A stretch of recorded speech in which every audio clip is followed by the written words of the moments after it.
श्री संजय सरावगी।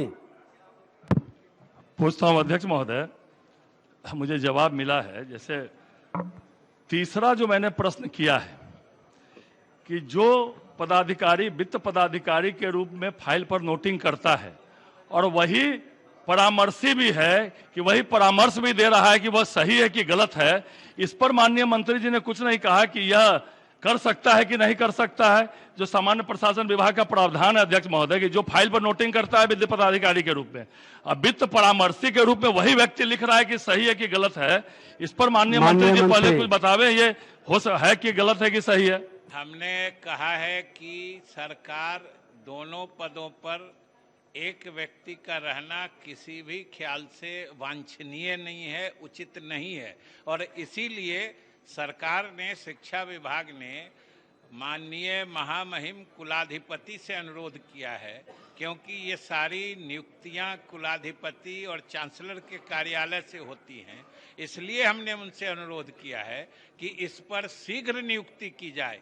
सरकार भी मानती है कि ये उचित नहीं है, क्योंकि वित्त से संबंधित मामले, और जब वित्त से संबंधित दो स्तर के अधिकारी ही नहीं रहेंगे विधिवत नियुक्त, तो वित्तीय अनियमितता की संभावना अधिक रहती है। इसीलिए सरकार ने अनुरोध किया।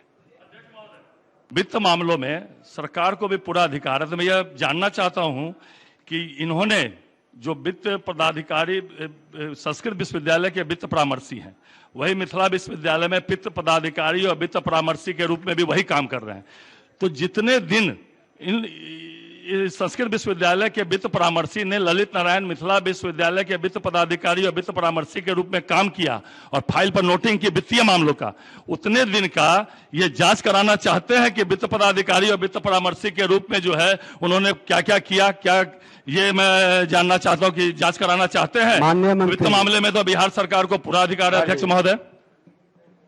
महोदय, वैसे तो विश्वविद्यालय हमारे स्वायत्त होते हैं, वो अपने फैसले स्वयं करते हैं कुलाधिपति के अधीन, लेकिन अगर किसी वित्तीय अनियमितता की शिकायत माननीय सदस्य करते हैं तो जरूर हम उसको ये यूनिवर्सिटी को लिखेंगे, जो अगले ऑडिट के समय इन चीज़ों का भी ख्याल रख के इस पर अंकेक्षण कराया जाए, और अगर कोई अनियमितता हुई है तो उसके लिए जिम्मेदार अधिकारियों पर कार्रवाई की जाए।